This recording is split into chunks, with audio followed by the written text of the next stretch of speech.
मारवाड़ शिक्षण संस्थान की 12th की बायोलॉजी की ऑनलाइन क्लास में आपका स्वागत है। जैसा आप सब जानते हैं कि हमने लास्ट क्लास में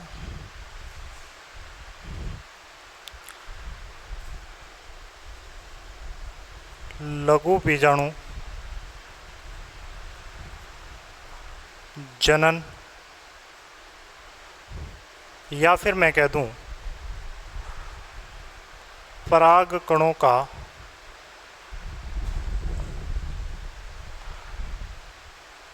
परिवर्तन डेवलपमेंट की बात की थी,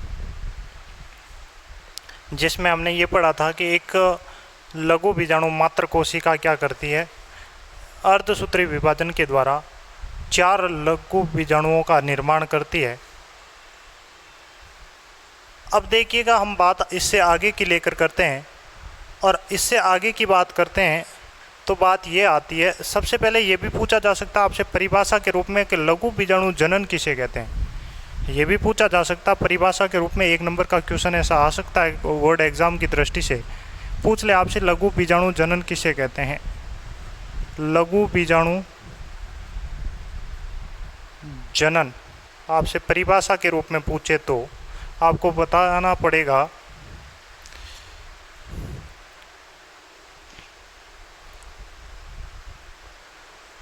किसी पराग कोश में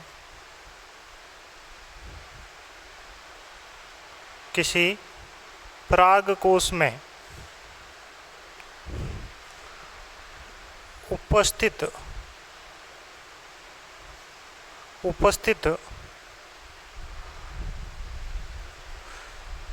द्विगुणित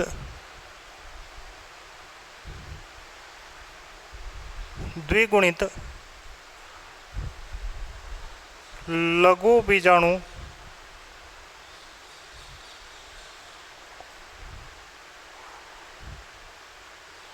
मात्र कोशिका से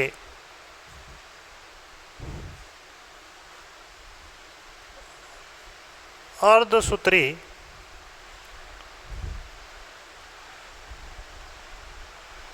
विभाजन के द्वारा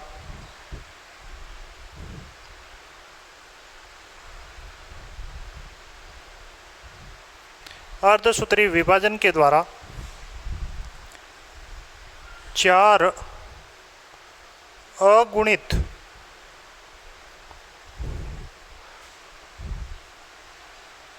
लघु बीजाणु 4 अगुणित लघु बीजाणु के निर्माण की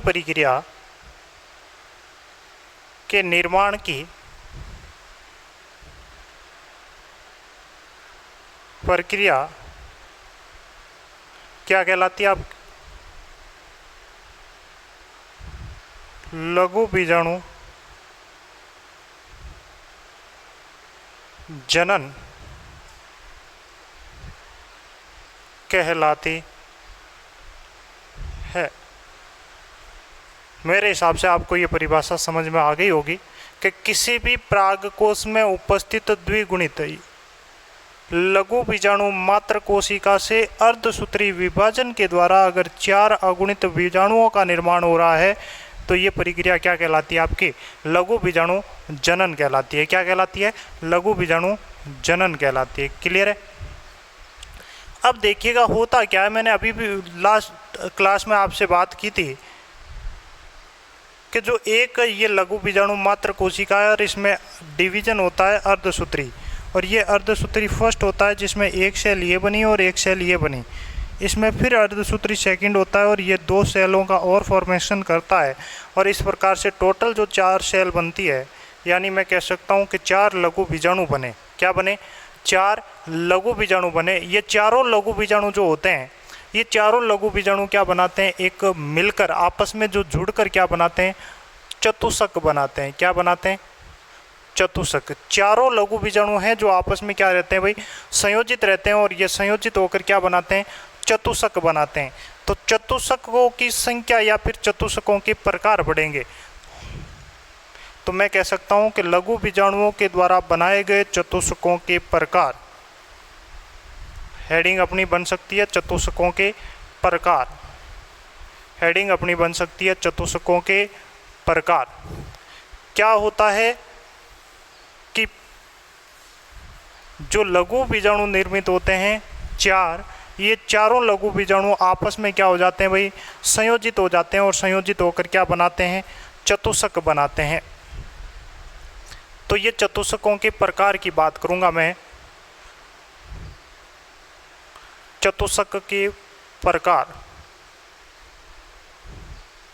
जो चारों लघु बीजाणु है ये आपस में संयोजित होकर क्या बनाते हैं, चतुष्क बनाते हैं। और इन चतुष्कों के प्रकार की बात करूं तो पहला आता है चतुष्फलकीय।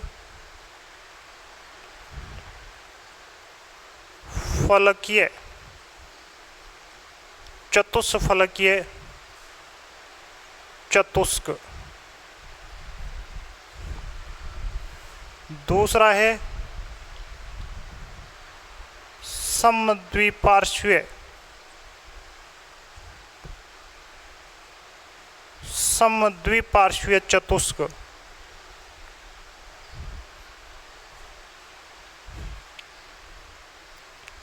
तीसरे की बात करूं तो तीसरा होता है क्रोशित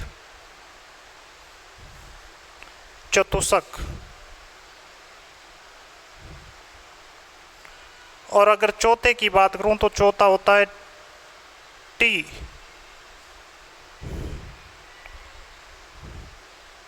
आकारीय, यानी टी के आकार का, टी आकारीय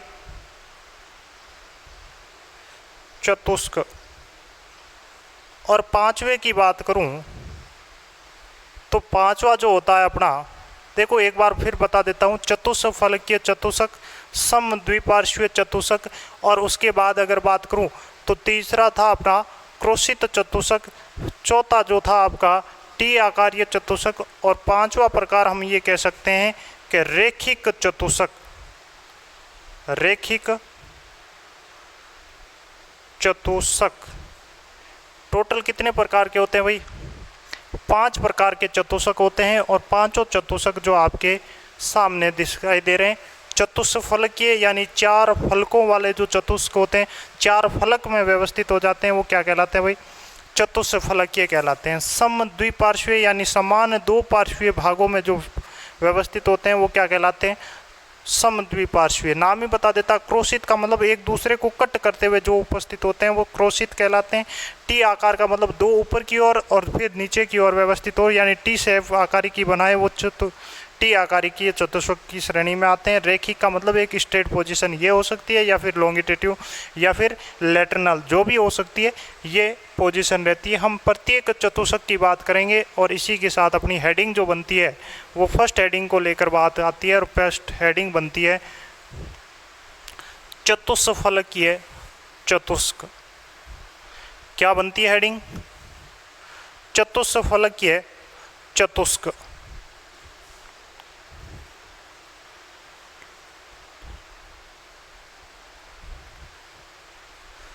चतुष्फलकीय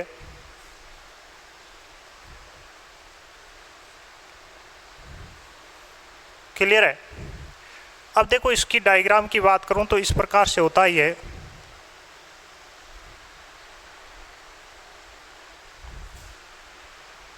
ये सेंटर पॉइंट होता है इसका, यहां से एक ये इस प्रकार का चतुष्क बनता है जो अपन देख सकते हैं।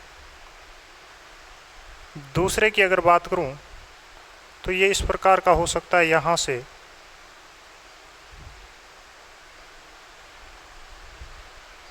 और तीसरे की अगर बात करूं तो ये इस प्रकार से यहाँ से दर्शाया जा सकता है। और एक ठीक इसके अपोजिशन डायरेक्शन में होता है जो अपन इमेज में शो नहीं कर सकते। ये मान लीजिएगा ये एक चतुष्क, ये दूसरा चतुष्क और ये तीसरा चतुष्क। ऐसा जो चतुष्क होता है उसे अपन क्या कहते हैं भाई, चतुष्फलकीय। 4 फलकों वाला, 4 किनारों वाला, 1 2 3 किनारे आपके सामने शो हो रहे हैं और एक इसके जस्ट ऑपोजिशन डायरेक्शन में होता है जो अपन इस डायग्राम में शो नहीं कर सकते। तो मैं कह सकता हूँ परिभाषा में, ऐसा चतुष्क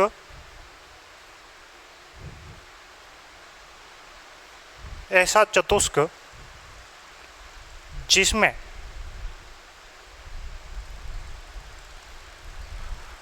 चारों लघु बीजाणु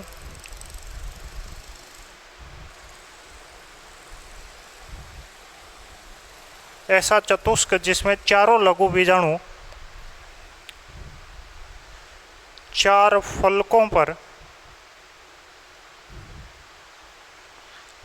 फलकों पर या किनारे कह सकते हैं, चार फलकों पर व्यवस्थित हो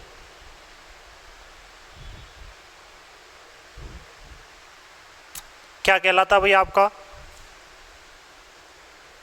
चतुष्फलकीय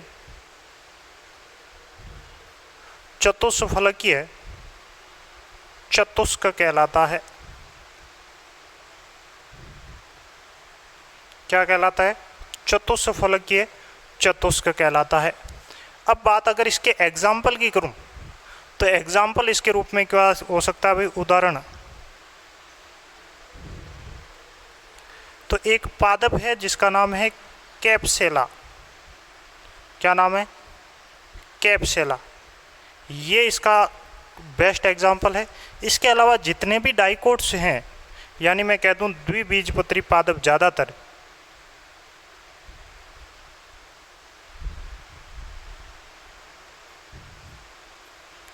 द्विबीजपत्री पादप हैं जो इसके एग्जाम्पल के रूप में हैं।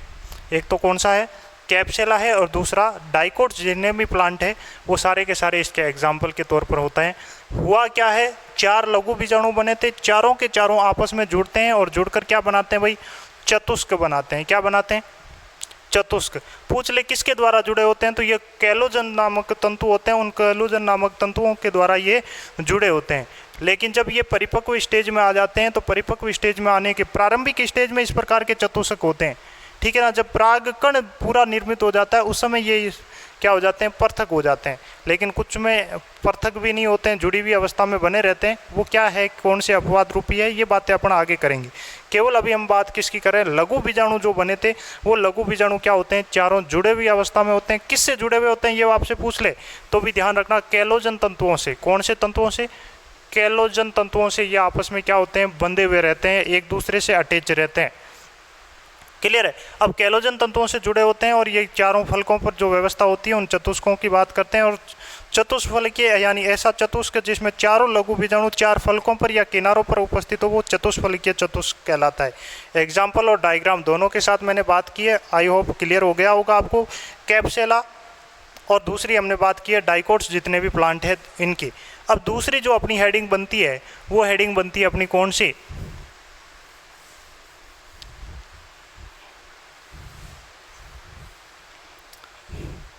समद्विपार्श्वीय चतुष्क। कौन सी बनती है भाई? समद्विपार्श्वीय चतुष्क। कौन सी बनती है? समद्विपार्श्वीय चतुष्क।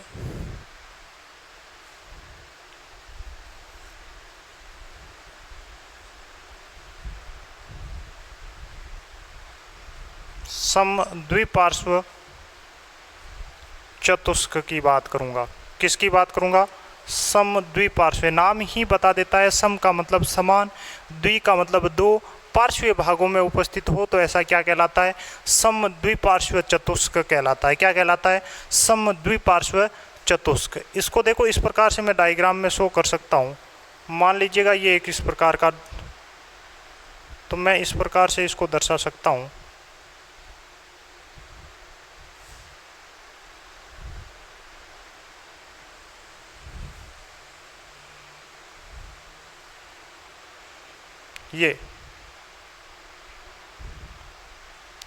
ये चार चतुष्क हैं जो दो समान पार्श्वीय भागों में, ये दोनों समान पार्श्वीय भाग है और ये भी क्या है? दोनों समान पार्श्वीय भाग है। यहाँ पर एक एक लघु बीजाणु उपस्थित है तो वो क्या कहलाता है? समद्विपार्श्वीय चतुष्क कहलाता है। हल्का थोड़ा अंदर की ओर कोडित, क्योंकि जहाँ से ये भाग अटैच होता है वो थोड़ा राउंडेड होता है, तो समद्विपार्श्वीय चतुष्क। तो अपन लिख सकते हैं कि ऐसा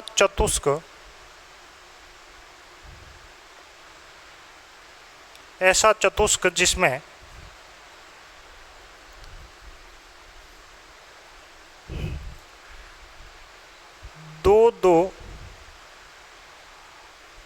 लघु बीजाणु, दो लघु बीजाणु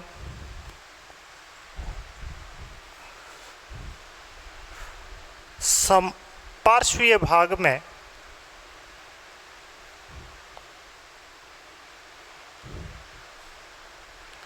समान रूप से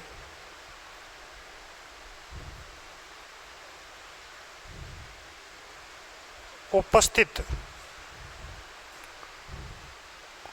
होते हैं, समद्विपार्श्वीय चतुष्क फलक कहलाता है।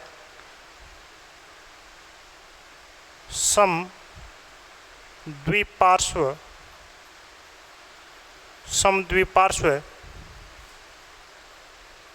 चतुष्क कहलाता है। आपसे ये पूछ ले कि इसका एग्जाम्पल क्या है, तो जितने भी मोनोकोट है यानी एक बीजपत्री पादप जितने भी है, ये सारे के सारे क्या इसके, जितने भी एक बीजपत्री पादप है ये सारे के सारे क्या इनके उदाहरण है। तो आप लिख सकते हैं कि एक बीजपत्री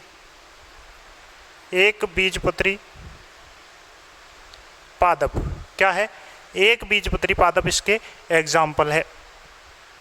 आगे मैं तीसरे प्रकार को लेकर करूंगा, और तीसरा जो प्रकार है अपना वो है क्रोशित। कौन सा है? क्रोशित।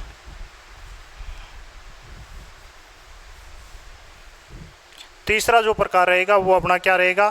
क्रोशित।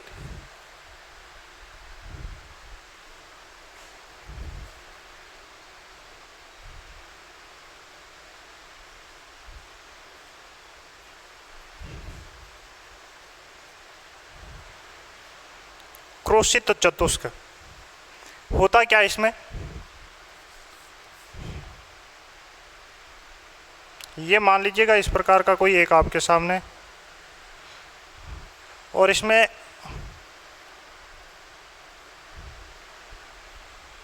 इस प्रकार की व्यवस्था देखने को मिलती है क्रोशित में।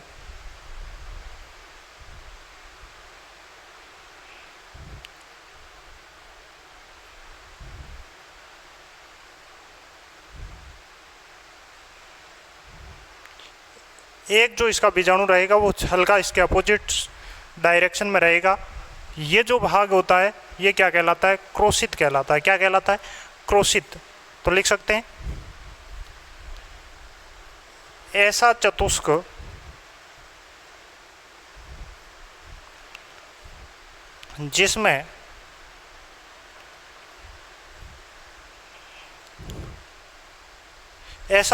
जिसमें चारों लघु बीजाणु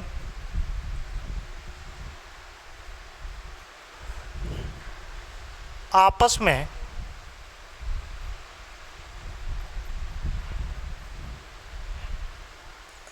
एक दूसरे को क्रोशित करते हुए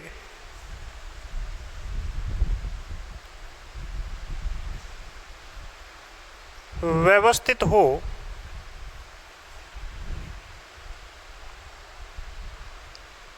क्रोशित चतुष्क कहलाता है।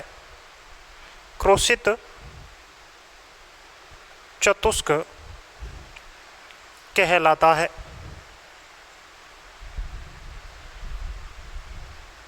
क्लियर है? एक बार फिर समझ ले कि ऐसा चतुष्क जिसमें चारों लघु बीजाणु आपस में एक दूसरे को क्रोशित करते हुए क्या हो, व्यवस्थित हो, वो क्या कहलाते हैं? क्रोशित कहलाते हैं। उदाहरण की बात करूं, देखो होता क्या है कि ऊपर वाले जो एक दूसरे के क्या है समान है, और दूसरे नीचे वाले क्या हो उसके समकोण में व्यवस्थित हो, तो आपस में एक दूसरे को क्रोशित करेंगे। तो मैग्नोलिया जो है इसका एक एग्जाम्पल रहता है बेस्ट। मैग्नोलिया उदाहरण की बात करूं तो लिख सकते हैं आप मैग्नोलिया, काफ़ी बेस्ट इसका एग्जाम्पल रहता है जिसमें इस प्रकार की व्यवस्था देखने को मिलती है। मेरे हिसाब से क्रोशित भी आपका कंप्लीट हो गया होगा। आगे मैं बात करूंगा वो बात होगी आपकी टी आकारीय। अगली जो बात होगी वो किस प्रकार की होगी? टी आकारीय चतुष्क की बात होगी। तो हेडिंग लगा दीजिएगा, अगला जो रहता है अपना टी आकारीय चतुष्क। तीसरा या चौथा जो भी आपका प्रकार है टी आकारीय चतुष्क। देखो इसमें क्या होता है, मैं व्यवस्था के रूप में अगर बात करूं तो इसमें इस प्रकार की व्यवस्था होती है कि ये एक दो इस प्रकार से व्यवस्थित होते हैं।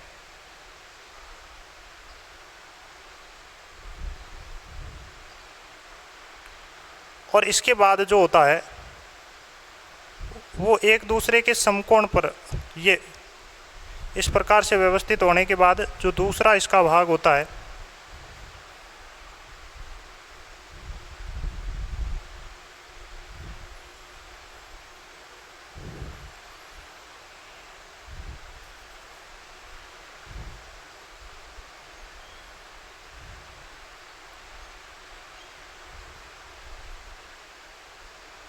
ये ऐसी व्यवस्थाएं रहती है इसमें,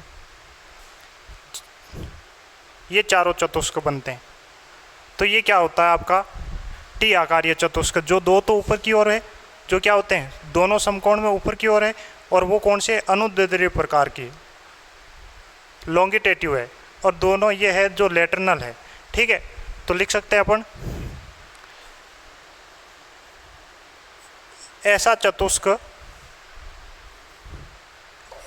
ऐसा चतुष्क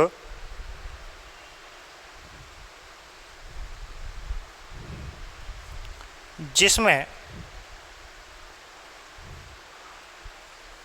ऊपरी दो लघु बीजाणु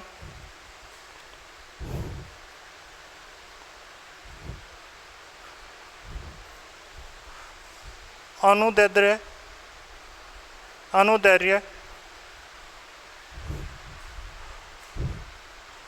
रूप में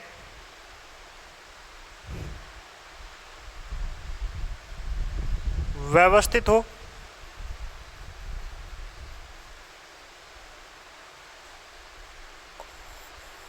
और आधार ये दो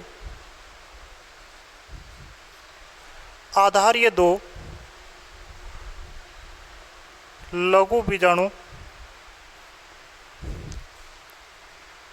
अनुप्रस्थ रूप में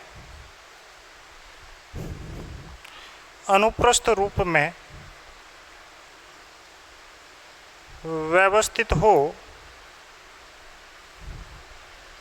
क्या कहलाता है भाई, यानी ये एक टी लाइक स्ट्रक्चर बन रही है। देखो इस टी आकार में ये दो अगर है तो इसको बढ़ा ले रहे हैं, और ये नीचे की ओर ये टी लाइक स्ट्रक्चर बनती है, इसलिए इसको अपन क्या कह रहे हैं हो, तो उसे टी आकारीय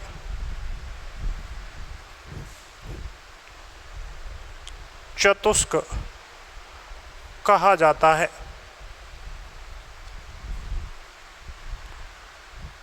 क्लियर है? परिभाषा की बात करूं तो ऐसा चतुष्क जिसमें ऊपरी दो लघु बीजाणु क्या है अनुदैर्ध्य रूप में है, और नीचे वाले जो है जो वो क्या है अनुप्रस्थ रूप में है, और ऐसा चतुष्क जो होता है वो क्या कहलाता है आपका टी आकारीय चतुष्क कहलाता है। एग्जाम्पल की बात करूं तो ब्यूटोमॉप्सिस, एग्जाम्पल बात करूं तो एक लिख सकते हैं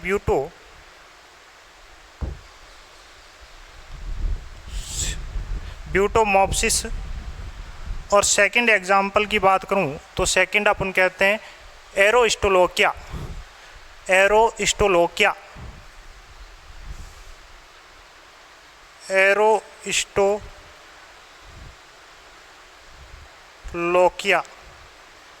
एरोस्टोलोकिया ये दो एग्जाम्पल रहते हैं टी आकारीय शेप की बात करूं तो। यहाँ पर ये बात पूरी होती है। आगे जो पांचवा प्रकार है, या फिर मैं कह दूं लास्ट जो प्रकार है, वो है रेखीय। वो कौन सा है भाई? रेखीय चतुष्क। हेडिंग लगा दीजिएगा, रेखिक चतुष्क पांचवा प्रकार है, रेखिक चतुष्क। रेखिक चतुष्क की बात करूं तो इसमें क्या होता है कि इस प्रकार की स्ट्रक्चर बनती है। आप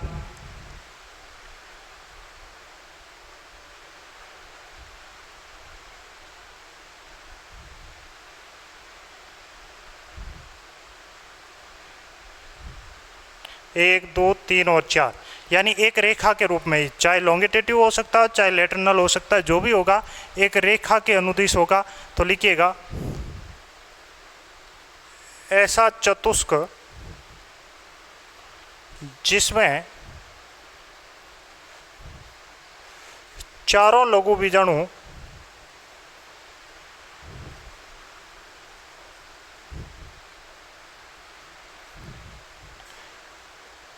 एक सरल रेखा में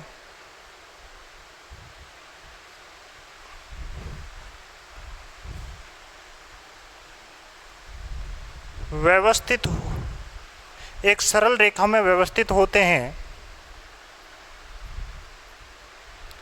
क्या कहलाते हैं भाई? आपके रेखिक चतुष्क कहलाते हैं।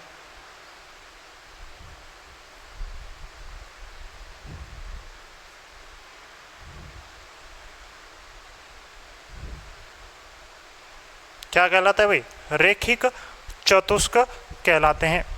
एग्जाम्पल की बात करूं या फिर उदाहरण की बात करूं, लिख सकते हैं अपन ऐसा चतुष्क जिसमें चारों लघु बीजाणु एक ही रेखा में उपस्थित हो, तो क्या कहलाते हैं भाई? रेखिक चतुष्क। और उदाहरण की बात करूं तो देखो नाम ही इसका सुंदर है, हेलोफिला। क्या नाम है? हेलोफिला। ये इसका एक बेस्ट एग्जाम्पल रहता है, ठीक है, हेलोफिला। तो ये हम चतुष्कों की बात कर रहे थे और चतुष्कों को पांचों प्रकारों के बारे में हमने बातें कर ली है। एक नोट लगाकर आप लिख सकते हैं, नोट लगाकर आप लिख सकते हैं, मैं रफ करता हूं इसको।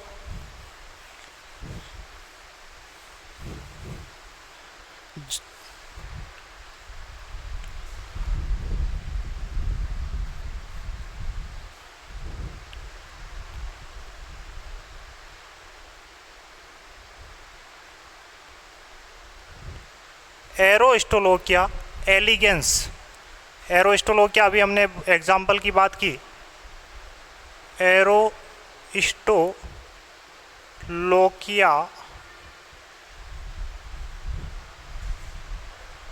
Elegance,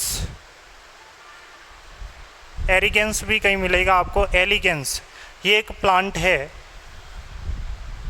एरोस्टोलोकिया elegance. इस प्लांट में जो भी हमने पांचों प्रकार पढ़े हैं, चाहे चतुष्फलकीय पढ़ा हमने, चाहे रेखिक पढ़ा, चाहे हमने समद्विपार्श्विक पढ़ा, चाहे हमने क्रोशित पढ़ा, और चाहे टी आकार की शेप की बात की, ये पांचों के पांचों चतुष्क इस प्लांट में प्रेजेंट होते हैं। ये बात हम आप तक पहुंचा रहे थे और नोट के रूप में आप इसको नोट कर सकते हैं, काफ़ी इम्पोर्टेंट फैक्ट है ये। यहाँ तक हमने बात चतुष्कों की। आज के लिए इतना ही, आगे की बात नेक्स्ट क्लास में करेंगे। धन्यवाद।